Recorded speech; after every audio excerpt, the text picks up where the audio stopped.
quitosana. O bicho tem mais ou menos de 40 a 50 minutos para fazer a penetração oral. E o oxigênio não passar para a diluição oral, dentro da boca. Então, quando você quiser, está livre, fica à vontade. O pessoal aí no fundo está me ouvindo bem? A pergunta é só para quebrar o gelo. Bom, então, uma boa tarde a todos. Eu vou fazer a apresentação entre 40 e 50 minutos, já para deixar registrado aí. Nosso trabalho foi intitulado Caracterização Molecular do Mecanismo de Interação de quitosanas com bicamadas lipídicas compostas de dipalmitoil fosfatidilcolina. Eu sou o Richard André Cunha, o meu orientador é o professor Dr. Eduardo Faria Franco, e o meu co-orientador é da Universidade Federal de Pernambuco, o professor Roberto Dias Lins. A gente sabe que pelo regulamento do mestrado da UFA, o co-orientador não entra, mas esse professor foi essencial em toda a realização do trabalho, tanto na minha orientação quanto dispendiando de vários recursos para a gente poder realizar os cálculos que foram dispendiosos computacionalmente falando. Beleza. Bom, o nosso trabalho inicialmente vamos falar um pouco da quitosana. Essa é a estrutura molecular da quitosana e está representado aqui também o nome que a gente deu para cada um dos átomos para realizar as análises. Então, a quitosana é um polissacarídeo seminatural obtido da desacetilação básica da quitina. A quitina que é composta exclusivamente de resíduos de N-acetilglicosamina. Opa, está falhando o negócio aqui. Aí, de N-acetilglicosamina, e que ela sofre desacetilação perdendo esse grupo acetil e dando origem a esse grupo amino, que é o que caracteriza a quitosana. Então, a quitosana é um copolímero natural que é composto dessas duas unidades monoméricas.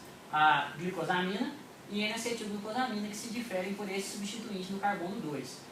Vale ressaltar que a quitosana tem mais outras duas hidroxilas, a que a gente chama de O3HO3 e a hidroxila O6HO6, mais esse oxigêniozinho no anel glicosídeo.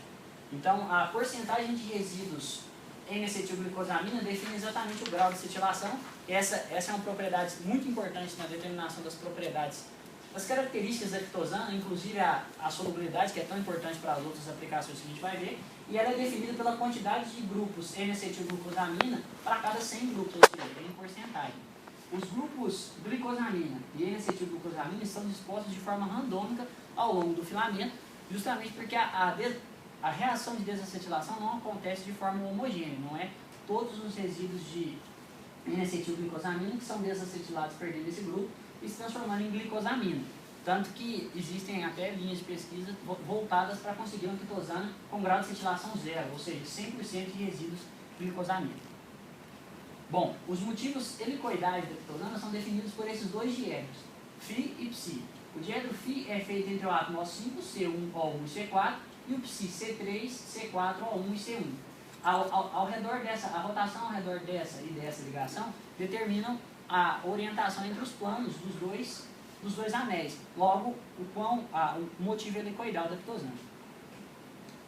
O motivo helicoidal também é determinado por uma ligação muito importante da quitosana, que é exatamente essa ligação intramolecular entre a hidroxila O3HO3 e o oxigênio O5. Essa ligação oferece uma barreira energética para que haja rotação em torno dessa ligação aqui. E ela define justamente esses motivos, que são hélice 2, hélice 3, hélice 4, hélice 5 e hélice 2 relaxada. Para a caracterização desses motivos em solução aquosa, a gente já teve que usar a dinâmica molecular, que é a metodologia teórica que a gente usa nesse trabalho, porque não tem como fazer essa caracterização em solução aquosa, já que esses motivos são bem caracterizados quando a gente tem um cristal, por cristalografia de raio-x. A quitosana ela agrega inúmeras propriedades muito interessantes para uma variada gama de aplicações. Então ela tem total biocompatibilidade e biodegradabilidade. A biocompatibilidade da quitosana e degradabilidade é tanto no nosso organismo quanto no meio ambiente. Então ela é degradável com muita facilidade.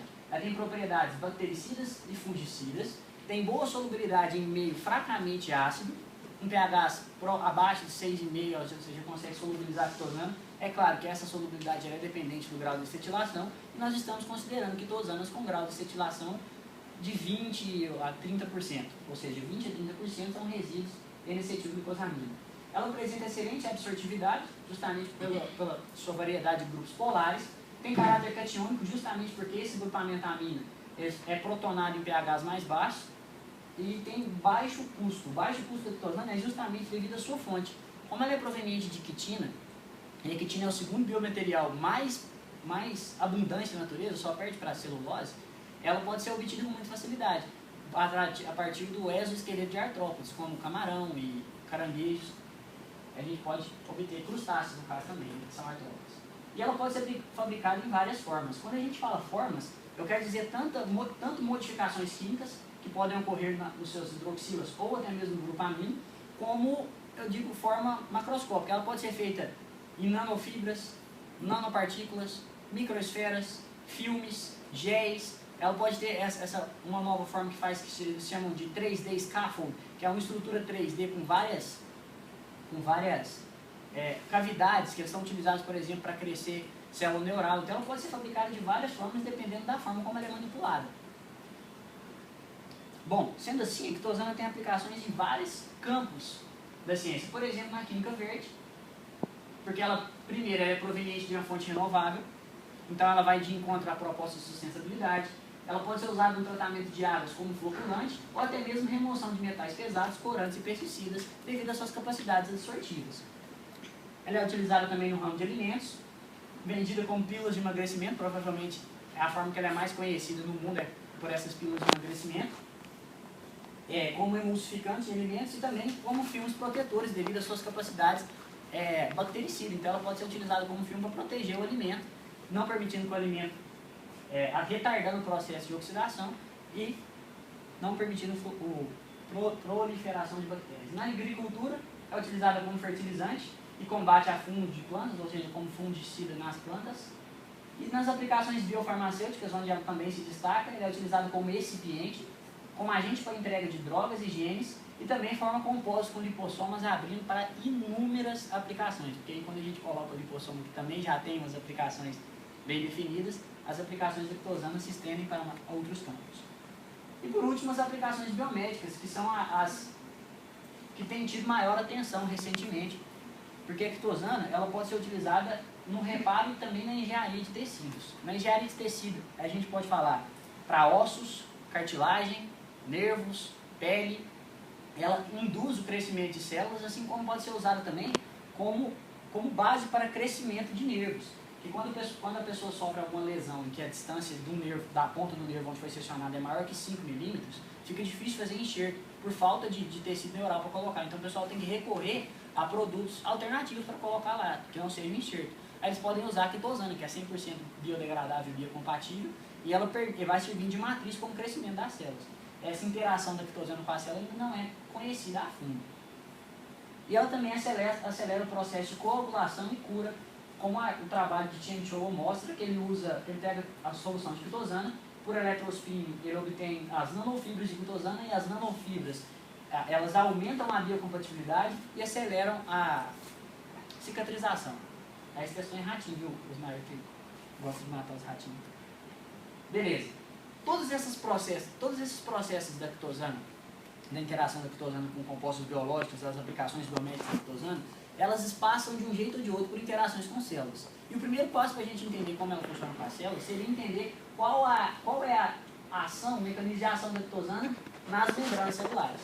Só que estudar as membranas celulares em sua completude não é uma tarefa fácil, não é algo tão simples. Então a gente recorre a modelos.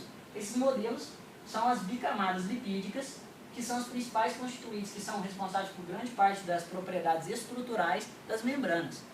Então aqui no caso tem representado uma monocamada e os possíveis movimentos dos lipídios que podem ocorrer justamente nessa monocamada. Translação em X ou Y, rotação do lipídio e movimentação também que ajuda na movimentação vertical, que ajuda nas ondulações.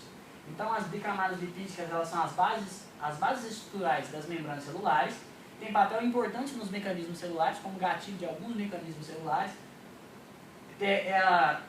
O modelo que se usa para entender as membranas é o modelo do líquido cristalino, que a membrana ela é comparada a um líquido bidimensional, que é o modelo do mosaico fluido, que foi proposto, se não me engano, em 1970, no artigo na Nature, que eu esqueci o nome do rapaz. Essas membranas elas podem ser estudadas por RNN, por espectroscopia de infravermelho, espectroscopia Raman e até espectroscopia por fluorescência com resolução temporal. Eu estou listando apenas algumas das técnicas que o pessoal utiliza para entender as propriedades das bicamadas lipídicas. As propriedades das bicamadas, ultimamente, têm se voltado os olhos para as propriedades dinâmicas, visto que a maioria das técnicas determina as propriedades da bicamada no estado quase sólido, que é o estado semicristalino. Então fica mais difícil para quando a membrana, por exemplo, está no estado líquido gel ou líquido cristalino, você determinar melhor as propriedades dela. Então a dinâmica molecular ela tem sido bastante utilizada justamente para determinar isso aí. Os modelos de bicamada que nós utilizamos são compostos de dipalmitoilfosfatidilcolina, cuja estrutura está representada aqui em A, e a gente pode ver as regiões e algumas características interessantes dessa biomolécula. Então, essa biomolécula de dipalmitoilfosfatidilcolina é a unidade estrutural das bicamadas lipídicas que nós utilizamos como modelo para entender a interação da lactosana. Ela tem caráter anfipático, ou seja, ela tem uma parte que ela pode interagir tanto com a água quanto com moléculas, quanto com a parte apolar, que aqui está representada a parte apolar em verde, que são justamente as cadeias alifáticas. A parte polar, onde a gente tem aqui a carbonila, que é um éster, o grupo éster, né, carbonila, oxigênio, outra carbonila, oxigênio.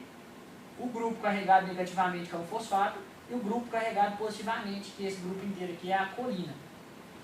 Então o que a gente tem aqui é o seguinte: a diferença entre a cadeia SN1 e a cadeia SN2 é que a cadeia SN1 é um pouco mais interna, porque ela está um carbono a mais de distância da parte mais polar. O DPPC tem caráter deuteriônico, ou seja, ele tem tanto carga positiva quanto carga negativa, e ele é bastante comum em membranas celulares. Por isso que a gente utiliza como modelo, porque ele está presente em grande parte das membranas celulares conhecidas. Bom, para a gente entender os justificativos e objetivos do trabalho, a gente vai partir de algumas perguntas que foram justamente as perguntas que motivaram a proposta para a resolução desse problema. Então, inicialmente, qual o mecanismo de interação da lactosana com o modelo ou com as bicamadas lipídicas? Como que ela interage? Como descrever esse mecanismo de interação? Nós podemos utilizar quais tipos de técnica? É possível descrever esse mecanismo a nível molecular a partir de técnicas experimentais? Se sim, quais a gente poderia utilizar? Quais propriedades da bicamada são alteradas e como elas são alteradas devido à interação com a lactosana? E qual a relação entre o mecanismo de interação da lactosana e a sua atividade biológica? Vamos começar pela última. Essa pergunta é a pergunta grande motivadora do trabalho. Se a gente conseguisse entender, a gente podia nortear qualquer aplicação biomédica. Não é a nossa pretensão entender exatamente qual a relação entre o mecanismo de interação da lactosana com a bicamada e a sua atividade biológica, que é tão vasta e extensa. No entanto, a gente pode fornecer insights a partir desse estudo com modelos, para que futuramente a gente possa desvendar quais são os mecanismos que permeiam a ação da lactosana com células.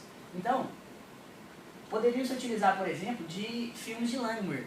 E aí eu trouxe alguns trabalhos aqui, ó, que utilizam de modelos também para poder tentar explicar esse mecanismo de ação da lactosana. Então, nós temos o trabalho de Krajelska, que tenta explicar a atividade antibacterial da lactosana, utilizada entendendo a interação da lactosana com membranas em filmes de Langmuir, que foi justamente o porquê da gente começar esse trabalho, foi interagir por causa do nosso professor amigo, que já vamos falar. A interação entre a bicamada, entre a lactosana e bicamadas lipídicas através de lipossomas já foi estudado por espectroscopia de RNN no átomo de fósforo. Isso aqui foi muito importante para descobrir como que a lactosana ela alterava um pouco a mobilidade desses fósforos na bicamada, que já é um insight acerca do mecanismo a nível molecular, mas para por aí. Então, culmina nesse trabalho de Pavinato com o professor Oliveira, que é o professor Oswaldo Novaes Oliveira Júnior, que é o professor que a gente tem em colaboração, que propôs esse problema para nós. Ele veio com a ideia de que, colocando para nós que ele tinha evidências experimentais de que as interações eletrostáticas não eram suficientes para explicar a bioatividade da lactosana. Porque o que acontece? Os trabalhos anteriores sempre se remetiam à interação molecular da lactosana ao seu grupo protonado, o grupo amino protonado, ao grupo amino que pode estar protonado ou não. Então, eles imaginavam que a principal via de interação da lactosana com as bicamadas seria a via eletrostática. Tanto o pessoal que estuda com os lipossomas, quanto o pessoal que estuda com a interação com os filmes de Langmuir. Então, a gente veio com uma nova proposta, utilizando a dinâmica molecular para explicar isso daqui. Então, por que utilizar a dinâmica molecular? Por que nós podemos utilizar a dinâmica molecular e não explorar mais e mais essas metodologias experimentais? Primeiro, porque a dinâmica molecular supera algumas limitações das técnicas experimentais. Então, quando o pessoal vai usar a espectroscopia por fluorescência, ele tem que adicionar um marcador, e esse marcador pode já alterar a forma de interação, ele pode estar interagindo ali. A gente teve, por exemplo, nas técnicas experimentais, o cara tem que se preocupar com o pesquisador tem que se preocupar com a qualidade dos produtos que ele está usando, com a pureza da que está usando, com o grau de acetilação, tem que fazer uma série de testes para garantir que o que ele está utilizando é exatamente aquilo. E esses processos a gente pode pular na dinâmica molecular porque a gente coloca a interação exatamente da forma como a gente queria, como sistema inicial. Então a gente passa por cima de algumas dificuldades que são naturais, são técnicas e naturais no processo de entender isso daí. Então ela economiza tempo e recursos, porque a gente só vai precisar de tempo computacional para utilizar, e não comprar inúmeros reagentes caros e usar máquina de 400 mil reais. E reproduz e faz previsões de propriedades experimentais, utilizando de parâmetros termodinâmicos, físico-químicos e termodinâmica química avançada, a gente consegue levar as propriedades que a gente está medindo experimentalmente e ter correlação com as propriedades experimentais. Então, o teórico experimental ele tem uma relação muito boa. A dinâmica molecular, há muitos anos, vem se provando como uma técnica que é apropriada para esse tipo de medida. E ela pode ser utilizada para sistemas com até milhões de partículas. Eu coloquei isso aqui porque a gente também tem uma gama de outras metodologias teóricas que a gente pode utilizar para poder chegar a entender esse problema. No entanto, as outras metodologias teóricas acabam esbarrando no problema da quantidade de partículas. Então a gente tem que o número de partículas é inversamente proporcional ao nível de detalhe que a gente quer explicar o sistema. Por exemplo, você quer explicar movimento eletrônico, movimento nuclear, aí não seria interessante usar a dinâmica molecular, porque a dinâmica não considera os elétrons, por exemplo. Então, para a gente entender melhor como funciona essa técnica que a gente utilizou para entender aqueles problemas de mecanismo de interação lactosana, a gente vai entender um pouco mais de como funciona a dinâmica molecular. Inicialmente, os elementos básicos da dinâmica molecular são os átomos. Não se considera os elétrons, ou a eletrosfera, ou os movimentos eletrônicos. Eles são suprimidos e os átomos são considerados como um modelo tal como o modelo de Dalton. Esferas rígidas e indivisíveis. Dessa forma, eles podem ser tratados por física newtoniana. Porque o átomo como um todo não adquire em momento algum comportamento ondulatório, tal como o elétron que tem comportamento dual. Então a gente pode usar simplesmente a física newtoniana para poder explicar esses movimentos atômicos e essas interações. Então todo o sistema com o qual a gente vai utilizar a dinâmica molecular, ele vai obedecer um conjunto de regras para computar as forças nos átomos, que é o que a gente chama de campo de força, e um conjunto de regras para simular a evolução temporal em termos de posição dos átomos através de equações de movimento de Newton. Então, como um algoritmo geral para aplicar essa metodologia, inicialmente a gente parte de uma estrutura inicial, que é obtida ou por cristalografia de raio-x, ou por NMR, ou por RMN. Ela é obtida de alguma forma que a gente já tem certeza de que a estrutura molecular que a gente está trabalhando é daquele modo. Essa estrutura ela é manipulada pelo operador da forma como ele gostaria. Então a gente pode cortar algumas etapas. Por exemplo, se o professor Carlos fosse fazer um lipossomo com quitosana e ele fosse adicionar a quitosana na solução onde tem o lipossomo, a quitosana teria que passar pela solução, solubilizar-se depois, encontrar com a bicamada, com o lipossomo, e aí tem a interação. Como a gente tem o que interessa para nós é a interação, eu posso pegar a quitosana e colocar lá alguns ângulos da membrana e só analisar a partir desse ponto. É como se eu pulasse etapas. Então, depois disso, a gente vai pegar essa estrutura inicial que representa a molécula que eu quero simular e adaptar os parâmetros de campo de força. Tudo que se vai simular tem que ter um campo, em dinâmica molecular, nós temos que ter um campo de força representativo, que vai descrever os movimentos atômicos daquela molécula, por exemplo, frente à interação com qualquer outra. Após isso, a gente faz a minimização de energia.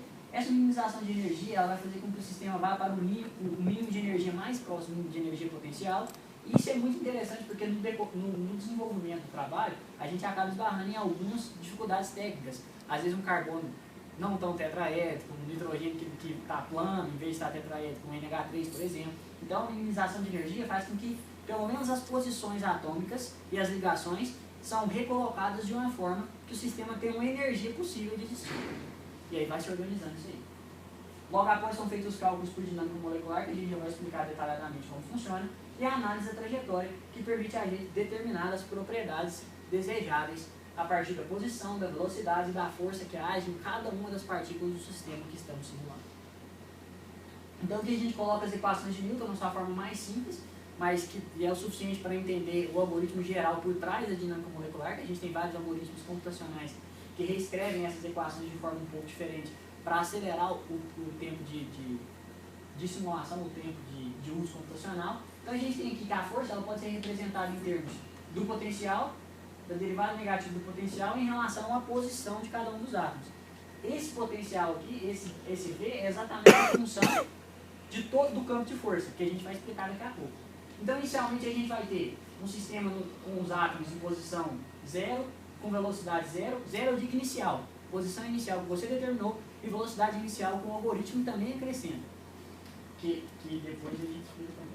Ele também acrescenta e uma relação a ΔT. Então, as variáveis que a gente utiliza são a posição dos átomos, a velocidade inicial, uma variação do tempo, a força que é calculada de acordo com o campo de força, é jogada aqui, o ΔT a gente escolhe, as posições foram determinadas por cristalografia de raio-x, que é o que a gente escolhe, e as velocidades são distribuídas de acordo com a temperatura que você quer simular, inicialmente. Depois elas são alteradas de acordo com a interação.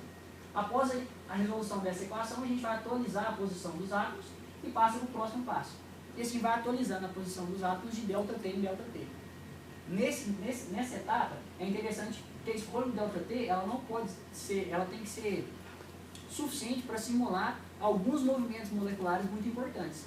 Então, por exemplo, se o meu ΔT é de 2 femtosegundos, às vezes eu não vou conseguir simular bem algumas vibrações do átomo de hidrogênio. Mas talvez elas não sejam tão importantes para mim, porque não está havendo quebra de ligação. Agora, se eu estiver suprimindo, por exemplo, movimentos rotacionais na cadeia linfática do lipídio, aí eu estou perdendo informações. E aí minha simulação vai gerar artefatos que não condizem com o comportamento molecular real do sistema. Então, dessa forma, a gente consegue obter a evolução temporal do sistema, que é a evolução das posições atômicas de cada uma das partículas em relação a um determinado tempo. O campo de força ele é dividido entre os parâmetros que descrevem as interações ligadas e as interações não ligadas. As interações ligadas são descritas tais como um oscilador harmônico clássico, ou seja, uma mola. Que a gente pode ver lá, é meio de kx ao quadrado, que é exatamente o que a gente tinha na mola lá. Então é meio de kBLL0, é exatamente a variação em torno de uma posição de equilíbrio de uma partícula que está ligada à outra. Certo? E aqui nós temos o ângulo é tratado da mesma forma, só que em vez da mola estar entre os dois átomos, a mola está como se fosse no ângulo. E essa vibração ela é descrita de acordo com a identidade química da substância que você quer simular.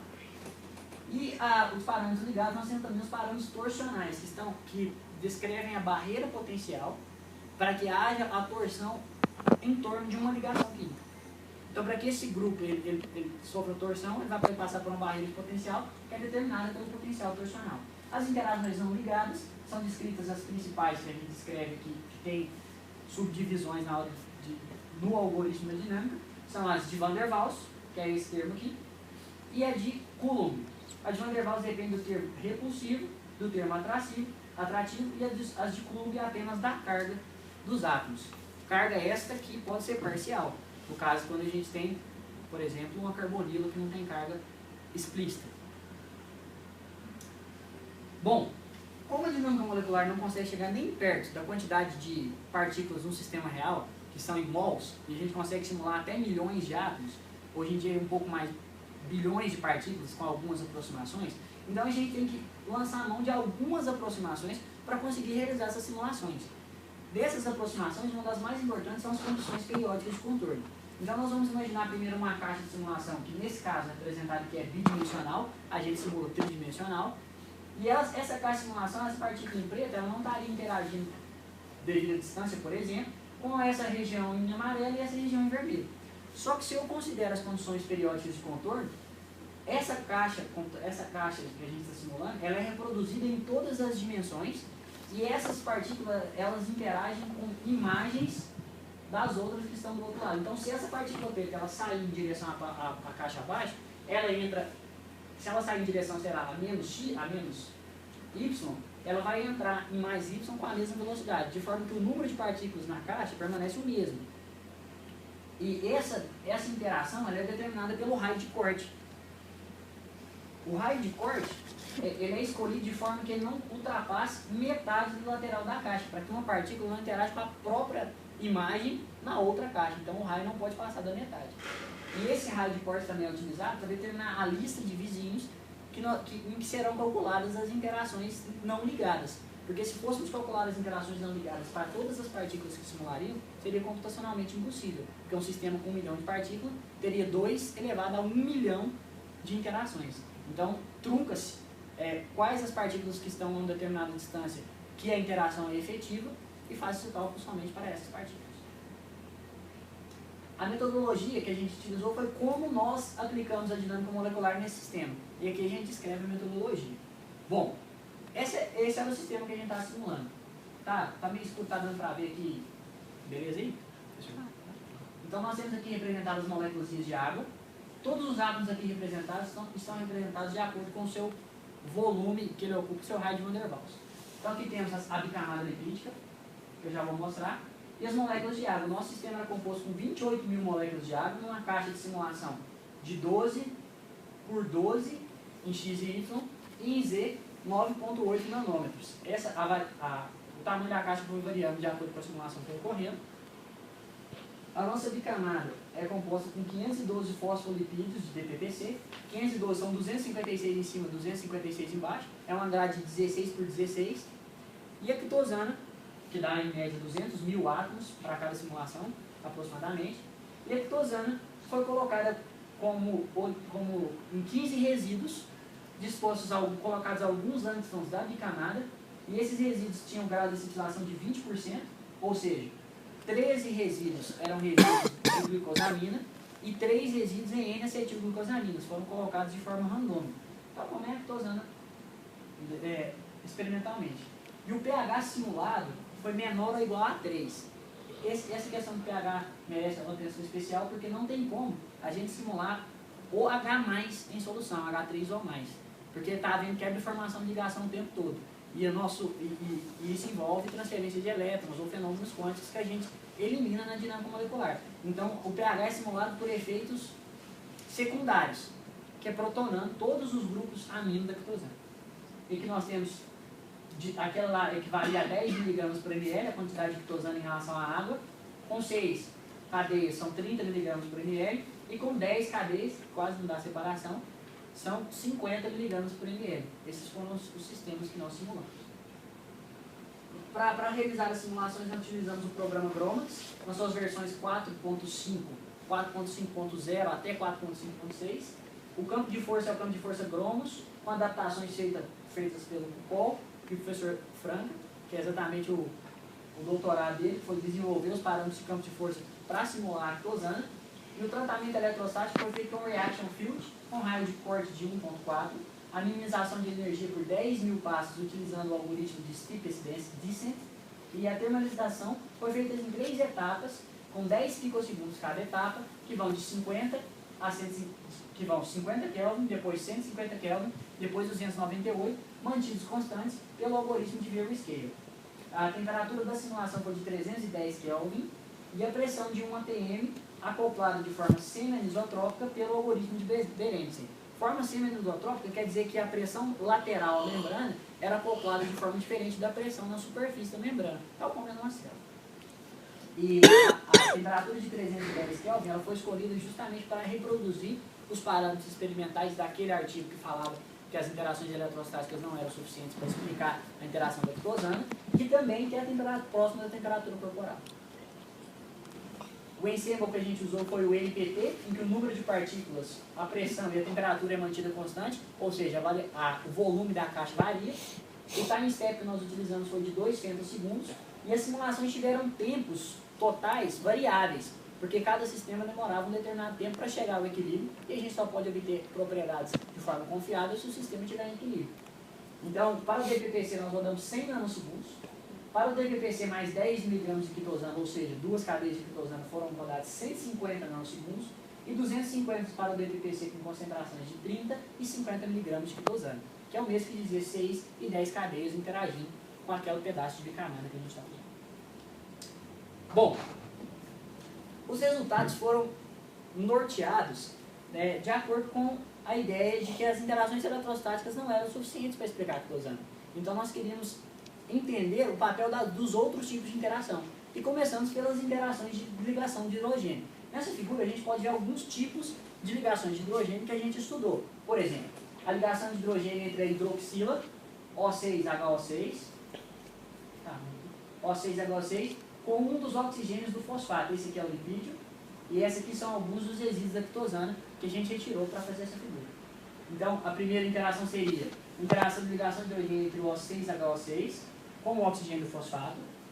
A segunda aqui tem 3 tipos de interação, que é o grupo NH3 interagindo com a água, o grupo NH3 interagindo com uma das carbonilas do lipídio, e a outra interação de ligação de hidrogênio está sendo feita de forma intramolecular, ali com o resíduo subsequente, que é o resíduo O6HO6. E esse resíduo, O6HO6, que está interagindo com o NH3, que é o 3, está interagindo com o 3 e NH3, interage também com o fosfato da carbonila. Por último, que a gente colocou ali até em amarelo, é aquela interação importante que a gente tinha falado entre o resíduo, entre a hidroxila O3HO3 com o O5, que é aquela interação intramolecular. Bom, inicialmente a gente tem aqui o número médio de ligações de hidrogênio que o grupo amino pode realizar com os grupos polares do DPPC. Então a gente estudou aqui no primeiro grupo as interações do grupamento amino com o fosfato, na concentração de 10, 30 e 50. O padrão de cores é 10 vermelho, 30 verde, 50 azul, para todas as análises. Todas as análises. Aqui para frente também vai ser usado esse mesmo padrão. Da grupamento amino com CO é a representação das carbonilas do lipídio. As duas, tanto a carbonila da cadeia SN1 quanto a cadeia da SN2. Nesse caso não foi feita distinção nas ligações de hidrogênio, com uma ou com outra. E por último, as ligações de hidrogênio do grupamento amino com a água. Esse número médio é normalizado, então ele é feito por grupamento amino, certo? Por isso que os valores não são inteiros e podem dar menores que 1. O que a gente percebe é, primeiramente, que o padrão é, à medida que a gente aumenta a concentração de quitosana, o número médio de ligações de hidrogênio do grupamento amino com os grupamentos do DPPC diminui, e com a interação com a água aumenta. Outra coisa que a gente pode perceber é que, independente da concentração, o número médio de ligações de hidrogênio com a carbonila é maior do que o número médio de ligações de hidrogênio com o fosfato, ao contrário do que a gente havia esperado. Porque esperava-se que a carga positiva e a carga negativa do fosfato direcionassem os dois para interagir de forma mais efetiva, e ao contrário do que acontece. O grupamento amino tem preferência para interagir com as carbonilas do lipídio do que com o próprio grupamento fosfato. No número médio de ligações ali ficou errado, gente. Não é grupamento amino, é grupamento hidroxila. Desculpa ali. Então, o número médio de ligações de hidrogênio da hidroxila da quitosana com os grupos polares do DPPC, ele já varia um pouco. Porque o comportamento das hidroxilas é bem diferente do comportamento do grupamento amino. Então, o que a gente pode perceber é as hidroxilas têm preferência pelo fosfato, com carga negativa, do que pela carbonila. E interagem muito mais com o fosfato do que com a carbonila. Ao contrário do grupamento amino. E o mesmo padrão acontece com relação à água. A interação com a água aumenta à medida que a concentração também aumenta. Como conclusão daquelas duas interações, a gente tem que, a cada 3 resíduos de quitosana, há uma ligação de hidrogênio do tipo OH com fosfato e uma ligação de hidrogênio do tipo NH3 com a carbonila. Lembrando que as ligações de hidrogênio são medidas para cada passo, durante todos os passos, e os valores que a gente está vendo é a média de todos os passos. Então essa é uma média geral também para as concentrações que a gente fez. E aqui temos, a cada 4 resíduos tem uma interação do tipo grupamento amino com fosfato, e a cada 8 resíduos, ou seja, mais difícil de acontecer, a hidroxila interage diretamente com as carbonilas do lipídio. Uma forma interessante da gente analisar aqui é que por que à medida que a gente aumenta a concentração de quitosana, a interação da quitosana com a membrana diminui. Bom, uma possível explicação para isso seria que a quitosana estaria interagindo mais com ela mesma e menos com a bicamada. Então a gente fez a média de ligações de hidrogênio da quitosana por resíduo de quitosana. Então por isso que aqui está próximo de meio, que a cada 2 resíduos é uma interação desse tipo aqui, ó. Tá vendo que está próximo de meio? Eu não estou indo lá porque a coisa não funcionando. A interação O3, HO3, O5 está próximo de meio, ou seja, a cada 2 resíduos há uma interação. O que a gente percebe? Esse tipo de ligação quitosana, ela engloba as interações intramoleculares, ou seja, da quitosana, com ela própria somente entre a mesma cadeia, e as interações intermoleculares de uma cadeia interagindo com a outra. E a gente pode perceber que a ligação intra, O3, O5, tem mais ou menos o mesmo valor que as interações quitosana-quitosana. O que nos induz a pensar, o que nos sugere que todas as interações da quitosana com ela mesma são do tipo intramolecular O3, HO3, O5, com raríssimas que ocorrem entre elas. No entanto, a interação da quitosana com a água aumenta claramente de acordo com a interação. O que isso indica? Isso indica que a quitosana está interagindo mais com a água à medida que a concentração aumenta e menos com ela mesma, quer dizer, com ela mesma não varia, mas menos com o lipídio. O trabalho do professor Eduardo explica que os filamentos de quitosana se mantêm coesos, por exemplo, quando você está com pH alto, intermediados por interação com a água, e que a água intermedia a interação entre uma cadeia e outra. Então, indiretamente, quando a quantidade de ligação de hidrogênio da quitosana com a água aumenta, a gente está dizendo que a interação quitosana também está aumentando. Bom, aqui nós temos também as funções de distribuição radial de pares entre os átomos de hidrogênio, O3 e O6, que são dos grupos polares da quitosana, e o oxigênio da água, que é o OW que a gente chamou ali. Só para a gente relembrar, a função de distribuição radial de pares, ela é uma distribuição da população de determinado átomo J em relação ao I pela distância. Essa distância que é determinada ali por R mais DR. A distribuição de função radial de pares é normalizada em relação à população de todos os átomos na simulação. Por isso que todos os valores de G de R tendem para 1 quando a distância tende a infinito. E o que a gente pode perceber aqui é o seguinte: a interação do oxigênio da água com o nitrogênio da quitosana, ela aumenta à medida que a concentração aumenta. Se nós integrarmos o primeiro pico, a gente tem exatamente o número de coordenação, que é a quantidade de águas que está interagindo efetivamente com aquele grupamento, que está próximo de 3, já que o grupamento amino pode fazer até 3 ligações de hidrogênio. O que a gente percebe é que o aumento da concentração faz com que o número de coordenação aumente, ou seja, o grupamento amino interage mais com a água, confirmando a nossa proposta anterior. A mesma coisa acontece com relação ao O6, no entanto, com relação ao O3, a gente percebe que o pico é pouco expressivo e até mesmo menor do que os valores no bulk, ou seja, na distância maior do que da própria ligação de hidrogênio, que se caracteriza pela distância de 0,25. O que indica que a interação O3-HO3 ele é muito forte, e aí não sobra, não tem como, a O3 interage pouco com a água e mais do que com a própria quitosana. Aqui nós temos um esquema mostrando como que a água pode também intermediar a interação entre a quitosana e o DPPC. Então aqui nós temos uns resíduos de quitosana, o NH3 está interagindo com uma molécula de água, e essa molécula de água está fazendo ligação com 2 carbonilas do lipídio. Essa carbonila está fazendo interação direta com o hidroxila, e o NH3 também interage com outra molécula de água, que está interagindo com a segunda, que interage com a terceira, que se liga aqui por ligação de hidrogênio ao fosfato. Então existe interação tanto direta, como a gente pode ver aqui, como intermediada por uma molécula de água, como intermediada por mais de uma molécula de água, formando redes complexas de ligação de hidrogênio com as moléculas de água que estão intrínsecas entre a quitosana e o DPPC. A mesma coisa acontece aqui, só que aqui são mediadas do lado esquerdo, do lado direito da figura, um negócio aqui funcionar, do lado direito da figura, acontece a mesma coisa, só que em relação à hidroxila. E aqui é coordenado pelo nitrogênio, pelo NH3, e aqui pela hidroxila. Só que aqui está mais complicado de ver, porque a gente focou em mostrar essa interação aqui.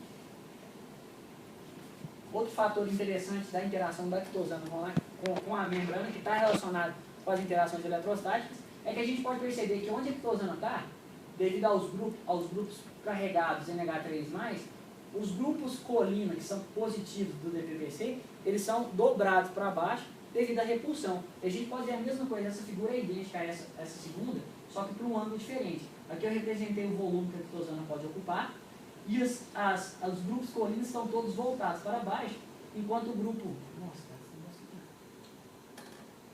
fosfato aqui interage diretamente com a ictosana e os grupos colinas ficam montados para baixo. Depois a gente volta na tensão com relação àqueles carbonos ali. Com isso a gente pode também calcular os parâmetros de ordem.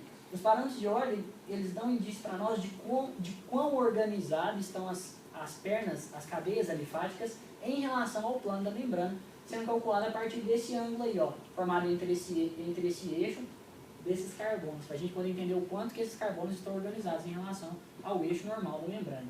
Aqui nós temos os valores. De forma geral, a gente vê que o aumento na concentração desorganiza os lipídios em relação ao eixo normal da membrana, e que o 30 tem um efeito mais efetivo nessa desorganização, a concentração de 30 tem efeito mais efetivo nessa desorganização que a de 50. Daqui a pouco a gente explica como isso é possível. Então, inicialmente, a gente vê que, como a ictosana interage com a cabeça dos lipídios, ela dobra a cabeça do lipídio voltada para a interação com ela. Com isso, os lipídios laterais, a que estão dobrados, eles são levados um pouco para cima para interagir com a água que é levada, arrastada junto com a ictosana. Quando os lipídios levantam lateralmente, eles induzem os outros lipídios formando grandes ondulações na cadeia, que é o que a gente vai ver, grandes ondulações na membrana, que é o que a gente vai ver. E outra, se as cabeças dos lipídios estão organizadas em relação à ictosana, acontece esse efeito aqui, ó, com os carbonos alifáticos.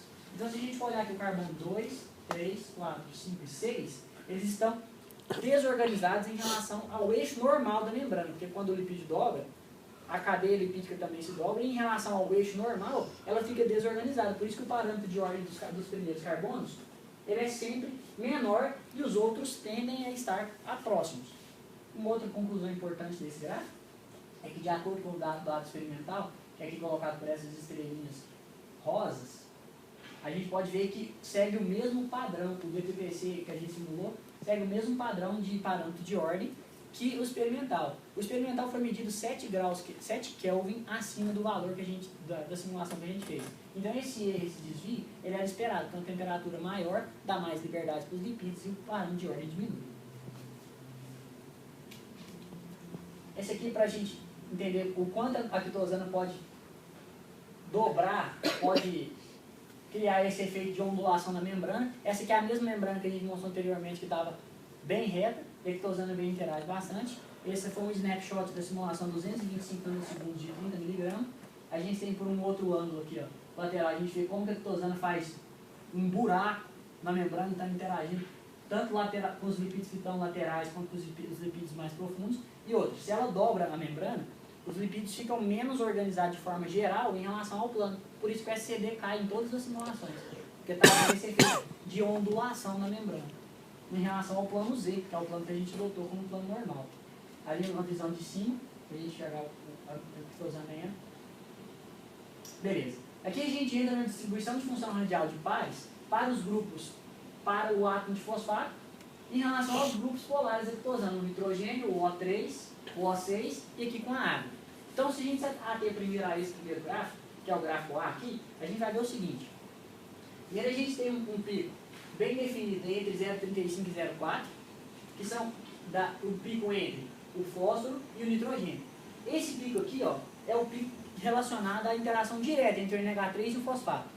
Ele não dá 0,3, que é a distância da ligação de hidrogênio entre 0,25 e 0,3, porque a gente está considerando em relação ao fosfato. E a ligação de hidrogênio acontece com o oxigênio do fosfato. Então essa pequena diferença aqui que não dá 0,3, que esse pico não está em 0,3, ou 0,25 aqui, que é as interações diretas de ligação de hidrogênio, é porque a ligação de hidrogênio da nitrogênio do NH3, ele acontece com o oxigênio e não com o fosfato. Esse segundo pico aqui, ó, ele está relacionado à interação do grupo N-acetil e não NH3+, com o fosfato. E a gente percebe que ele é bastante expressivo na simulação de 10, na concentração de 10, que tem duas cadeias. Ele é bastante expressivo porque todos os resíduos de N-acetilglicosamina na simulação de 10 estão interagindo com a membrana. E essa interação com o fosfato ela é bastante comum.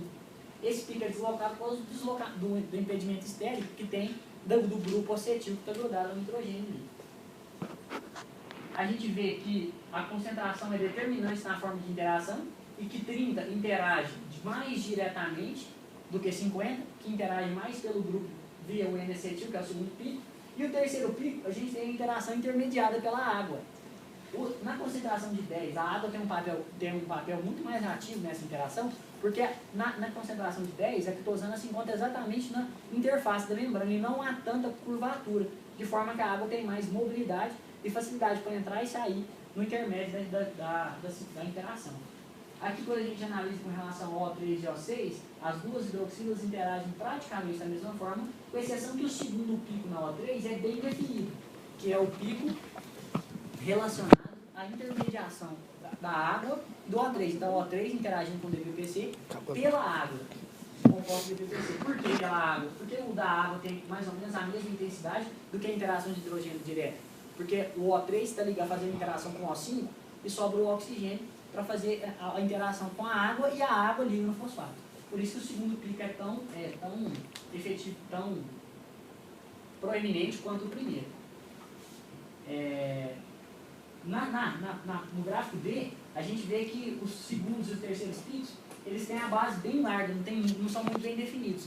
Isso porque a hidroxila O6, a HO6, ela está ligada não no anel, mas no outro carbono, que dá mais mobilidade para ela. Então ela pode adquirir inúmeras distâncias durante essa interação, então ela pode estar em distâncias diferentes, por isso que a gente tem essa base larga do pico. Aqui a gente vê se a quitosana estaria alterando a sua rotação do grupo fosfato.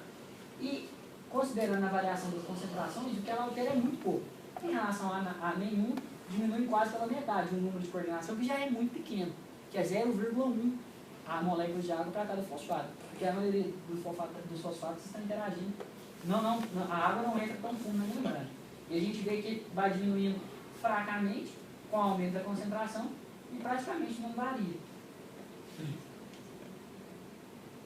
Aqui a gente tem a distribuição das hidroxilas da quitosana em relação às carbonilas do lipídio. Então a gente tem a carbonila O22, que é a carbonila da perna SN2, interagindo com o O3 e o O6. E ali a gente tem da carbonila a perna SN1, que é a ON2, interagindo com o O3 e com o O6. Esse gráfico é um pouco mais complexo da gente entender, porque existem vias preferenciais para cada concentração. Então a gente vê que a 50 tem preferência por interagir com o O3 e o O22 do que interagir com o O6.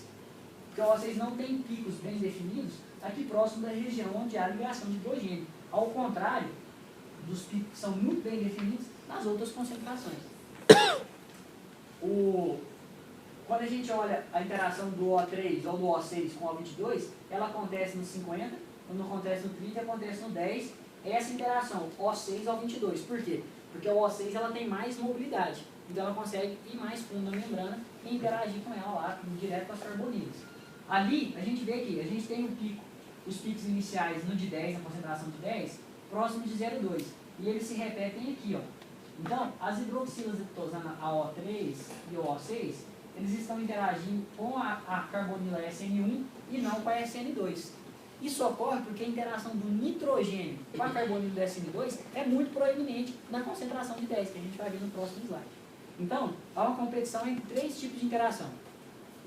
O3 com O22, O3 com O12 e O3 com nitrogênio, que é a carbonila SN1, carbonila SN2 e com o fósforo também, que é o fosfato, que eu não confundi. Então o que a gente tem aqui, ó, é a distribuição do nitrogênio da quitosana, que é o grupamento amino, com as carbonilas. Notem o quanto essa interação é efetiva. O número de coordenação que eu já calculei chega a 3,2, chega a estar todas as quitosanas, todos os grupamentos aminos interagindo com as carbonilas do lipídio. Deve ser questão de 2 para 1. Mas a gente percebe claramente que existe uma preferência pela carbonila da perna SN2, porque ela está mais externa, mais alta em relação. Então ela está mais acessível à membrana, ao contrário do que acontece com a SN1. Aqui a gente vê que na carbonila SN1, 30 interage mais do que 50, que interage mais do que 10. Porque essa interação do nitrogênio da quitosana com a carbonila mais interna está relacionada com a ondulação da membrana, que é o quanto que a quitosana consegue ir fundo na membrana. Então, se ela consegue bem fundo, ela interage mais efetivamente. E essa interação compete com a interação das hidroxilas com essa carbonila. Por isso que quando a gente vê a interação das hidroxilas com a carbonila O12, do 30 e do 50, é muito baixo. Porque quem está interagindo com a O12 são os nitrogênios do grupamento amina. Que é exatamente o que a gente tinha visto por ligação de hidrogênio, só que agora a gente tem noção de como que o quão essa interação é efetiva. Essas interações têm efeito direto na área por lipídio. E o que a gente pode notar é que quanto mais a interação com as carbonilas internas, a O22 e a O11, é efetiva, maior é o efeito na área. Tanto que o efeito na área de 30 tem um efeito de diminuição na área maior que o de 50, mesmo que o 50 tenha mais quitosana e seja mais massa sobre a membrana, o que traria ela mais próximo. O efeito na área é muito mais proeminente no de 30, porque a interação com as hidroxilas mais internas, com as carbonilas mais internas, ela é mais efetiva. A concentração de 10 praticamente não tem variação na área por lipídio, porque não há aquela ondulação na membrana. A 10 ela apenas absorve na interface entre a membrana e a água e ali ela fica. O coeficiente de difusão lateral está relacionado com quanto os lipídios se deslocam na membrana durante a simulação, e a gente vê que a gente tem uns valores que não são muito conclusivos. Não tem muita diferença, não quer dizer que não sejam conclusivos, porque eles não têm muita diferença, são praticamente o mesmo valor quando a gente considera o desvio padrão. Então, o que a gente conclui disso? Que a quitosana não há variação na difusão lateral dos lipídios. O que quer dizer? Que a quitosana, por mais que ela interaja efetivamente e inflige na membrana mudanças estruturais bastante proeminentes, não há mudança na fluidez da membrana. Os lipídios continuam tendo fluidez na membrana. Então a quitosana ela altera a estrutura da membrana sem alterar a fluidez. Por isso que ela pode interagir com as células de mamíferos sem ter tanto problema. Então, como conclusão, o mecanismo de interação da quitosana é dependente da sua concentração. De acordo com se varia a concentração, a preferência de cada grupo para ter interação. A quitosana ela induz alterações estruturais expressivas na bicamada, sem alterar a fluidez da bicamada. As interações por ligações de hidrogênio têm um papel tão importante quanto as interações puramente eletrostáticas, porque as interações puramente eletrostáticas têm efeito no posicionamento dos lipídios, empurrando eles para baixo e causando aquelas ondulações. E essas interações eletrostáticas são as mesmas que fazem com que haja repulsão quitosana-quitosana. Então, à medida que se aumenta a concentração, a membrana já está saturada a superfície e as outras cadeias de quitosana não conseguem se aproximar para interagir, por causa da repulsão entre os grupos positivos da quitosana com ela mesma. Então, o papel da interação eletrostática é muito importante, mas o que mantém a quitosana presa na membrana, ou seja, absorvida na membrana, é justamente as interações de hidrogênio, por ligação de hidrogênio. A interação efetiva do grupo amino com as carbonilas e o fosfato do lipídio tem papel decisivo nas mudanças estruturais. Então, as mudanças estruturais não estão só relacionadas com aqueles efeitos de carga ou de massa sobre a membrana, mas também com essas interações específicas que interagem mais profundamente nas carbonilas do lipídio. O aumento da concentração da quitosana diminui a efetividade da interação, porque passa a haver competição entre a interação quitosana-quitosana, quitosana-água e quitosana-DPPC. Quando se aumenta a concentração, a quitosana passa a interagir mais com a água e com ela mesma do que com a membrana. Bom, então os agradecimentos vão primeiro para os Fomento, que é o pessoal que me manteve esses anos, a UF, FAPEMIG, CNPq, a UFPE, que nos ajudou com poder computacional, que a gente rodou muita coisa no cluster de lá, a Universidade Federal de São Carlos, que pagou minha ida para discutir os resultados com o Roberto, a CAPES, que paga minha bolsa já tem 1 ano e 5 meses, 1 ano e 6 meses, isso. O Pacific Northwest National Laboratory, onde a gente rodou todos esses nanosegundos de simulação aí, e a FAPESP, que está relacionado com São Carlos. Agradecimentos ao professor Eduardo Faria Franca pela orientação impecável, ao professor Osmair e ao professor Carlos. É errado o nome. Osmair. Desculpa aí, Osmair. Foi mal. O Marco. O professor Osmair, esse aqui é um civil muito corrente. Ao professor Osmair, desculpa aí, pessoal. Vocês não viram isso não, ninguém viu. O professor Osmair e o professor Carlos, eu só fiquei notando que eu sei que o Carlos são parentes, assim. Tá vendo? Eu agradeço a Deus por toda a oportunidade magnífica de poder estar aqui nessa universidade, estar conhecendo essas pessoas, de viver nesse meio onde eu tenho condição de crescer e estar em contato com vocês. A toda a minha família, que está aí em peso, obrigado, vocês são maravilhosos. Aos nossos amigos, que também sem eles não tinha tido momento de distração, aí eu não tinha dado conta. Obrigado a todos os meus amigos. A Marina por me aguentar, obrigado, amor. É difícil.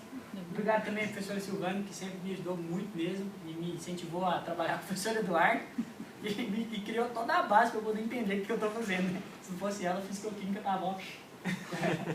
E a todos os presentes pela atenção e muito obrigado.